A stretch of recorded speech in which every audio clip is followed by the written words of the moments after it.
Hi, I'm Laura Greiner. I'm your host today for the Swine podcast. And with me today, I have Blake Wilson from 𝘕𝑒𝑎𝑜.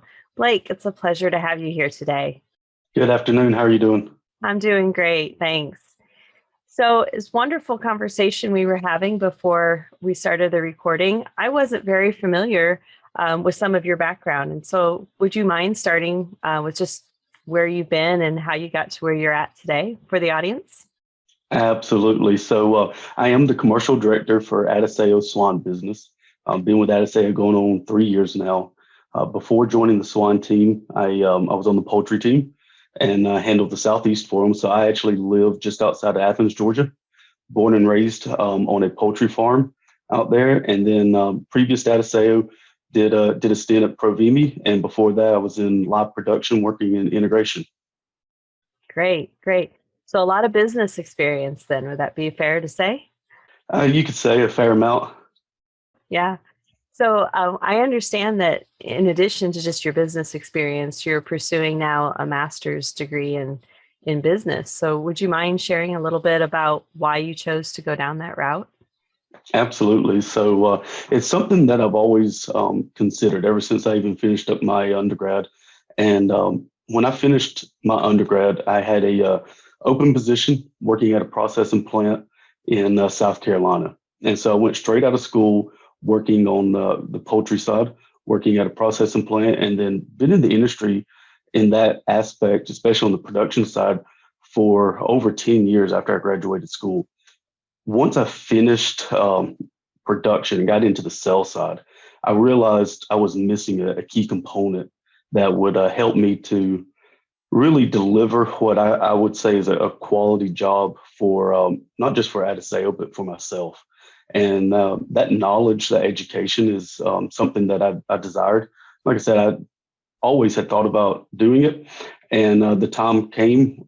It's amazing that I started in 2019, right before the pandemic. And actually during the pandemic was a great time to be in school because I wasn't traveling quite as much and was able to focus on my studies. It worked out really well. I didn't say earlier, I have 3 kids. I have a 16-year-old and then a 2 and a 3-year-old. And so being at home with the 2 and the 3-year-old and going to school and working, my wife at the time, she was working. So we were all juggling, but it worked out really well by not having to travel as much, even though we were still working, still being on video calls and stuff.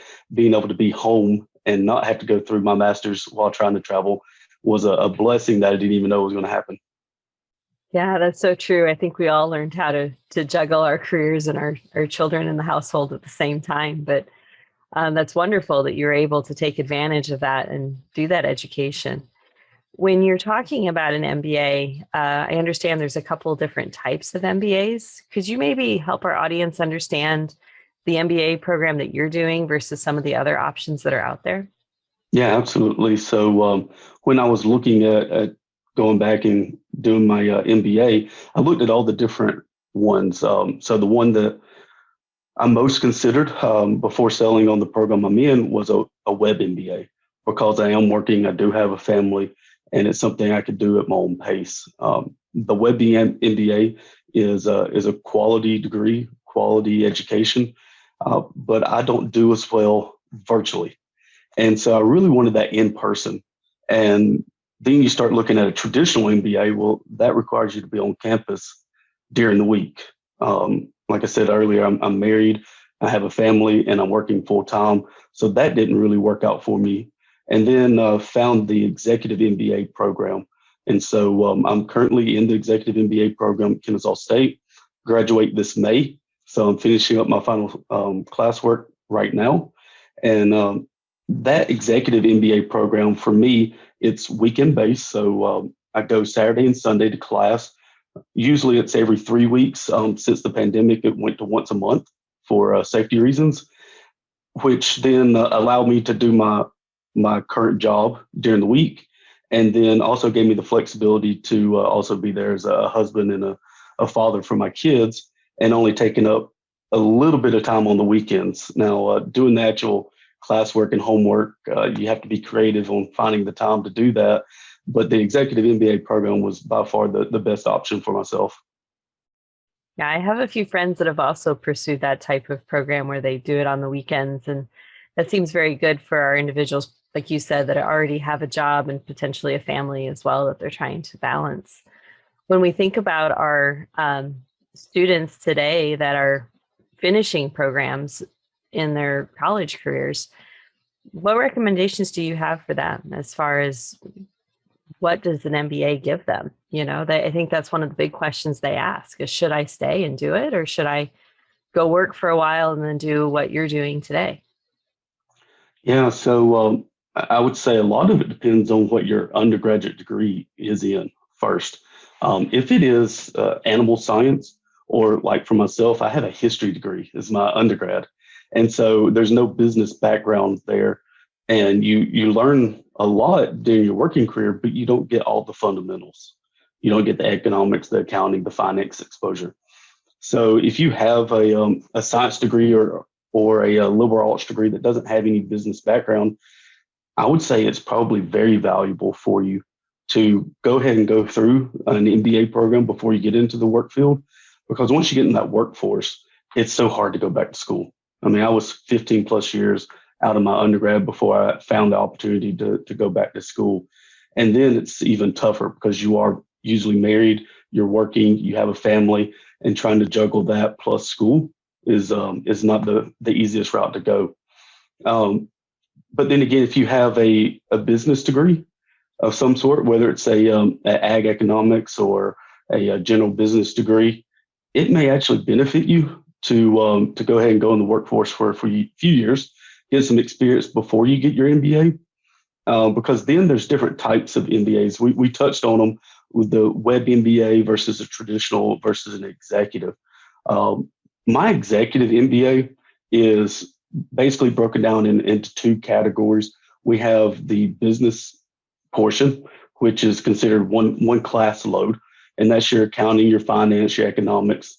Then we have the leadership, and the leadership discusses human capital, teamwork, team building, coaching, mentoring. There's actually a full portion of our program, which is probably the most valuable personally for me. That is just as soon as we start, we're assigned a executive coach, which really helps you map out your career, your personal goals, and really helps you to analyze and think about what you want to do with your career. And I can tell you several people in my cohort realize they're not even in the career they want to be in, right? So as you sit down with this coach and you start mapping out your career plan, you realize, yeah, you may be good at this one area, but that's not your passion, that's not your goal, and that's not where you ultimately want to be or be a part of. And so that is truly a phenomenal part of my coursework. And then that actually moves into a mentoring. And then the mentoring has a whole different dynamic where a coach is pushing you and challenging you and making you actually self-analyze yourself. A mentor, somebody then you can look up to, and somebody that you can actually start asking questions and really getting their feedback and their experience. And hey, I'm experiencing this. I'm seeing this in my work. How would you handle it? And then you build that relationship between the coach and your mentor. You start developing a network, and your network is what is the second most valuable part of a program like I'm in. So my cohorts, there's 40 plus 42 of us in there, and we all know each other very well. We all have diverse backgrounds, but yet if I need something from a accounting standpoint, I know somebody to call. If I need a graphic designer, I know somebody to call. It's very, very valuable, the human interaction that you get. Now, for somebody who has the background with the people, with the teaming, a web MBA may be just fine for you, just to give you that business background. If your background is HR, you may not need this executive MBA program. You may just need to touch on the business aspects, the accounting, the finance, the economics. So it really just depends on what you're looking for, on what you need. Sure. When you think about some of the classwork that you've taken so far, what would be some key pieces that you've been able to apply into your current business, into your current role? Sure. So I'll take it twofold, since my program is really 50% leadership, 50% business. So on the business side, from a budgeting standpoint and then from a marketing standpoint, are extremely valuable. Running a commercial team and trying to brand ourselves. So historically, 𝘕𝘂𝘂, the company that I work for, is not very strong on the swine side. We have a very strong presence in poultry, very strong presence in dairy. We're a global company. We have operations on every continent that has livestock. So we're very well known, but not here in the US, not on the swine side. And so what we're trying to do is build our presence up. And a lot of the coursework around marketing, and then that return on your investment, right? So that budgeting aspect, where are you going to spend your dollars to get that return? And so that has been very valuable. Now, the other side of it is the human capital. So I personally have a team of 6 that I manage. They all have different personalities. They live in different parts of the US, which in some cases are different parts of the world. It's very, very funny how, just in the US, somebody from the Southeast like I am, how different that can be from somebody in the Midwest or Texas or, Wisconsin. It's real unique, but at the same time, it brings a part of my coursework, which is handling people and teaming. One of the unique things about our course is we're paired up with a team of people. So there's 6 other team members, 7 total, that I've worked with from day one. And we do projects together, big, small. We have to assign project leaders. We have to assign, who's going to do the presentation, who's going to do the deliverables, map it out, create project plans, and then hold each other accountable. And it's very similar to what I do for work. And I've actually been able to gain a lot of, call it best practices from the coursework just around human capital and teaming from my program. I think soft skill management is something that we all have to continue to do throughout our careers. Absolutely. And you mentioned personality styles, and where I was in Carthage, we did that a lot. We did this training, and so we focused a lot on identifying how it was best to communicate with this team player might be different than this team member. Absolutely. And the cultural differences aside, just the communication strategies were different. So I think those soft skills, that's a wonderful thing that they're adding to your program. That's great. Self-assessments are one of the key parts of our program. So we did do DISC. We also did a assessment called Team Booster, which analyzes how we work as a team. We did SBI feedback, and that is literally teaches you how to, as a leader and as a person, how to give feedback in a work environment, which is very critical, right? Because depending on the person's personality, you want to give good, valuable feedback. Sometimes it's, hey, you offended me, but I want to let you know you offended me, because if I don't, you're going to keep doing it, right? But I want to give it in a way that doesn't make you defensive, right? I got to let you know that I was offended and please don't do that again, but in a way that allows you to know I'm not upset with you. Just let's work on this. Or what's your conflict style, right? Are you a confrontational? Are you avoiding? There's so many different dynamics, not just personality types, right? DISC is the big one. And we can all sit around and talk about our DISC personalities and how well they peg us, which is always fun.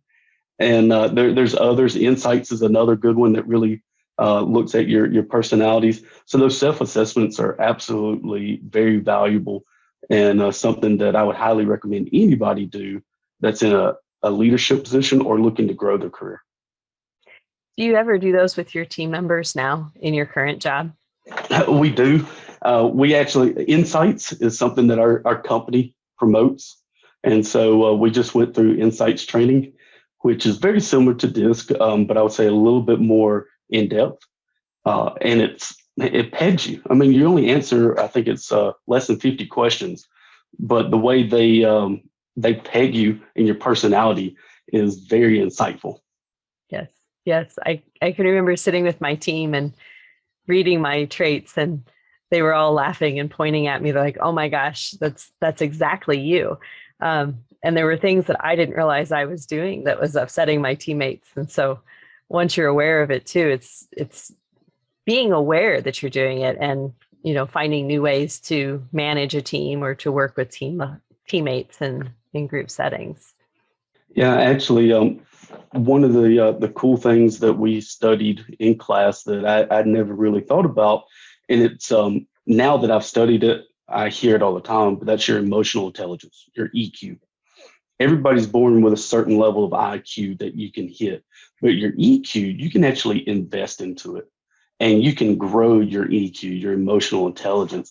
And that's really all about being self-aware, how you're perceived by those around you. And the better you are at your self-awareness, then the better you can lead and motivate a team. I think that's great. That's a very, very good comment, and one that I think our readers should really think about if they're looking at self-improvement and, you know, how to grow their business, or if they're having challenges within their team, to think about those processes. Absolutely. So one of the other things, as you said, is your current role is of course business, is thinking about financial documents and the information that we get. So obviously, being involved in the swine industry, we're not just raising pigs, but we're trying to have a business to support our families and our farms. So, you know, how do we start to take all of that financial information that we get and really apply it into our everyday activities? That's a very good question. Growing up, I grew up on a broiler farm. So my dad had 4 chicken houses, and we worked on them every weekend, every time we had a school break. And I had no idea the financial hardship he was under just to have those chicken houses. And one of the reasons I would say I personally never understood what he went through just to keep the farm afloat and make money, put food on the table, is because he didn't invest, and I mean invest, into a good accountant, right? So when we run a small business, your best friend should be your accountant. A person that you can trust with all your financial information, so that then they can put it into those financial documents and help you understand what type of business you're actually running. So when we talk about financial statements, we're talking about a balance statement, an income statement, and a cash flow. So growing up, all I ever heard about was cash is king. If you're turning money, you're making money. It was a very popular term that my dad used and a lot of other local farmers used. It has a lot to do with also the way the contract poultry industry is formed. But if you're turning money, you're making money. But that's not necessarily the truth, right? On your balance sheet, you see all your assets, you see your liabilities, you see your equities, you see what your money, your time, your effort is put into, and what kind of value you have out of it. Your income statement is basically your profit and loss statement. What you got coming in, are you spending more, or are you actually making money? What is critical, especially for small businesses, is your cash flow. You can outgrow your cash flow. There is no doubt about it. Anybody that's looking to get into farming, I would absolutely tell them to make sure that they have a side hustle that's bringing in cash, right? I don't care if it's pigs, dairy, swine. You want to make sure you have a steady cash flow when you're starting up. Otherwise, you're going to get in a cash flow problem. Yeah, at the end of the year, you might have had a net positive income, but you had a negative cash flow. And so when I had no concept of those terminologies and that idea before I got into this program. And learning that, one of the first conversations I had with my own dad, who still has his farm, is what kind of conversations are you having with your accountant? Are you making sure that your farm is being managed financially the way that it should, so that when he's ready to retire, he can either hire somebody to manage his farm, or he knows what kind of assets he's sitting on to sell it, and not just waiting for a real estate agent or somebody to come in and try to buy it out from under him. Yeah, I think certainly having those exit strategies, or as you're rolling over a family farm to maybe a younger generation, having those conversations are critical, and not at the end, right? We should be doing it years ahead for tax purposes. And absolutely. And then you can start getting into, your capital gains taxes and what's better, a will or living trust. A good accountant can give you that guidance. Any person that is running a production operation should not be trying to do their own finances. You're too focused on taking care of the animals, taking care of the land, taking care of your facilities. The last thing that you have time to do is manage your own finances. That's a very good point. How often do you think you should meet with your accountant? Ooh, that's a very good question. No less than quarterly, but I would say monthly. You should have at least a call with them to see what your monthly profit and loss is, and see where you stand on a cash flow basis, right? What bills do you have coming up? No different than you and I, who sit down at the beginning of the month and say, these are my bills, and this is the cash I've got coming in. Every business should be ran that same way. You're going to have certain bills, whether it's a mortgage or a loan payment, that's going to be the same every month regardless. And then you're going to have your variable bills. Think of when we had the storm that came through a couple of weeks ago, and everybody's running their heaters 24/7. Were you prepared for that, right? Or did you have to go get a loan from the bank to cover those extra expenses? And so if you have a good accountant and you're meeting with them regularly and you're looking at your cash flow and your income and your expenses, then you should be able to plan ahead accordingly to help cover some of those risks. And it's all about risk management. Yeah, that's very, very good.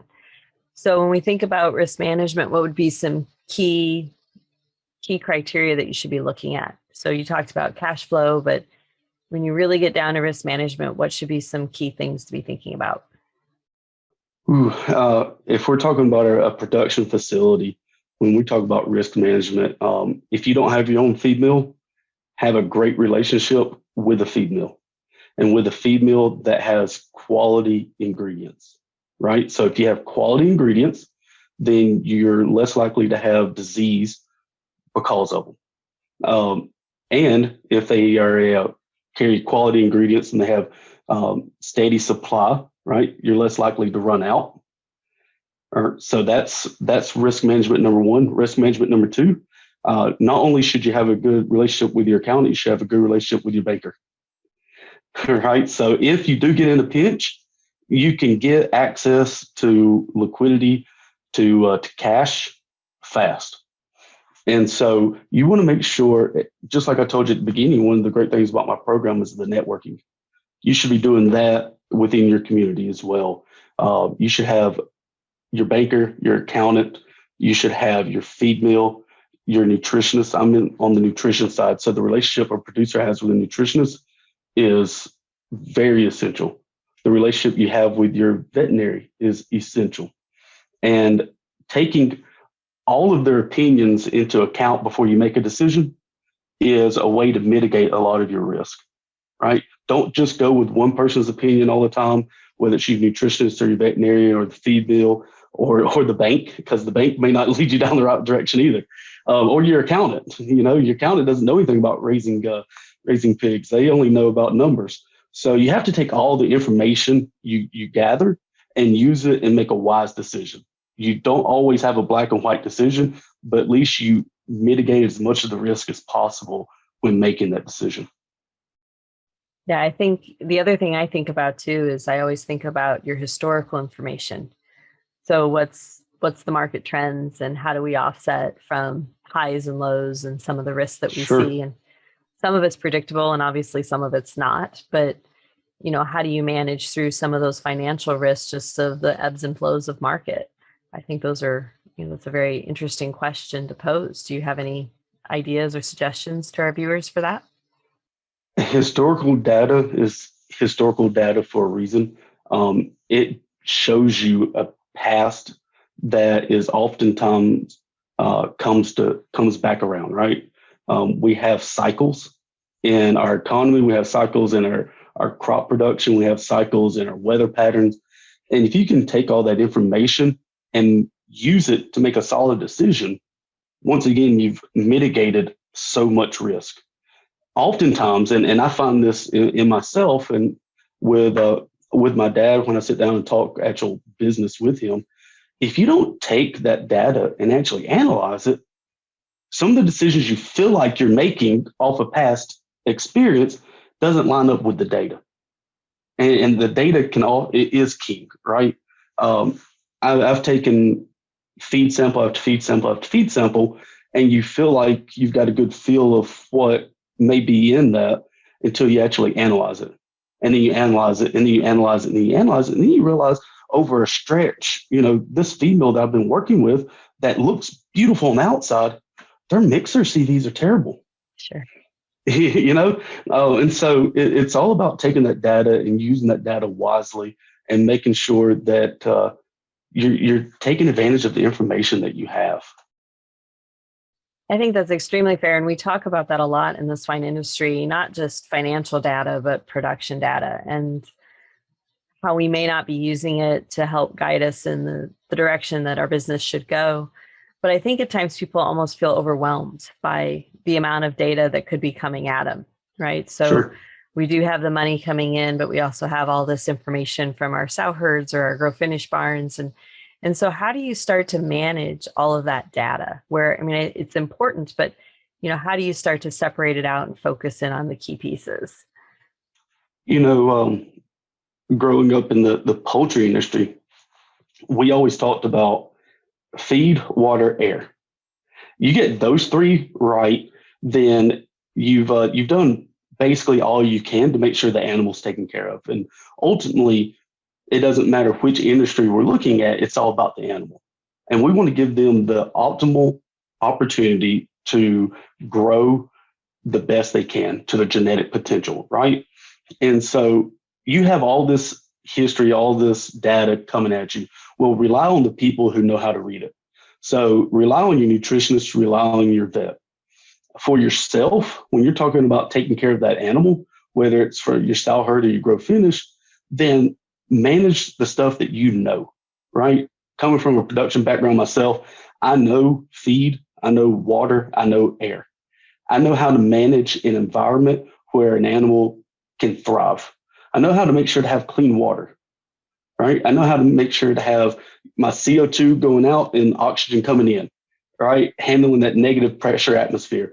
So do what you know and do it well, and then rely on the people that you have around you based off the network that you built to make solid decisions. Very good. I'm going to change gears just a little bit here. I think that's all great and wonderful. So financial records and how we use them is awesome. One of the things that you're also doing in your role is marketing and sales. Yes. Right? So when we start talking about, some of the information that you've learned through your program in terms of marketing and sales, how do we start to just move from the basics and grow outside of just general, well, I'm going to announce that I have a product type of situation to really getting your information out there. So could you maybe help us understand a good way to promote our product? Because it's not, right, it's not just a feed company selling food, it's our hog companies selling product to the consumers. And so absolutely, we need to be aware of how to do a better job with our marketing and sales. You're exactly right. So one of the things you got to keep in mind is if you don't tell your story, somebody else will. And so from a marketing standpoint, you have to find your story. Are you a family farm? Are you taking care of animals and you're producing and feeding the world? Right? That's a story. And you got to get that story out there, whether it's, and there's so many avenues right now. You have your Twitters, your Instagrams, your LinkedIns. There are multiple avenues to get your story out that don't cost you a lot of money, right? It may FTE, a full-time employee that's handling your marketing, but it doesn't have to take a PhD to do that. You can hire somebody that is reliable to tell your story. You just have to make sure your story is consistent and it gets it out there to the public, to the people that you want it to get out there. If you're a feed mill in Iowa, your consumer are the producers around you, right? So what is the avenue to get in front of them? Now, a lot of that is face-to-face sales. That is going out there to the producers, being involved in their local communities, their local FFAs, their FHA or 4-H's, being in front of those people and showing that you care is the branding that you need. It's not about taking people to dinners. It's not about putting signage everywhere, which is great. There's opportunities for that. But it's really showing people you care, and that then you start to differentiate yourselves, right? What makes you better than the feed mill down the road? What makes you better as a producer than the producer down the road? And so you really have to identify, once again, self-awareness. You have to identify what you're good at.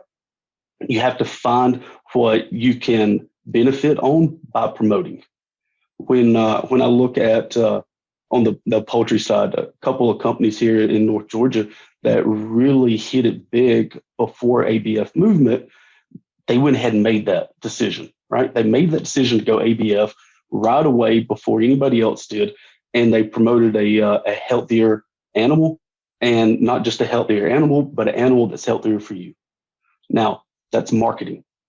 That's a story that they told, and it has paid off very well for them. So I would tell the listeners to this podcast, find your story. That was one of the key things about any of the marketing classes I took. Yeah, you can talk about the sales funnel, the marketing funnel. You want to build up your brand, and you bring all these people into your funnel, and you work it down to the final sale. It's changed, right? The traditional sales funnel has changed, and it's more of a cycle, right? So just as soon as you build that relationship, well, now you're building on it, and retaining your customers is key to any successful business. How do you retain those customers? By letting them know you care, by promoting what they promote. If the packers are looking to promote a certain lifestyle, a certain type of product, then your promotion on your farm should line up with theirs. Then you have a consistent story top to bottom. That's very interesting. And when I think about marketing, we sit around and we have these conversations about what story we want to tell, what group do we want to be involved with. And sometimes when you're in those meetings, there's so many ideas, and yet we struggle to make a decision. Which Yes. avenue, right? Which avenue are we going to pick to go down? And so we almost become paralyzed, right? Because we can't make the decision because we're worried about making the wrong decision. And as our industry almost gets a little bit smaller, right? We get more and more Sure. competitive as the margins are what they are.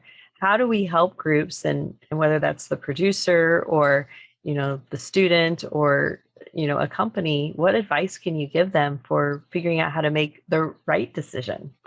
Ooh, that's a very tough question, right? What is the right decision? You got to figure out what your business model is, right? What's your ultimate goal? If you can identify what your ultimate goal is, are you the low cost, high volume producer? Then your decision's easy, right? You're turning and you're burning.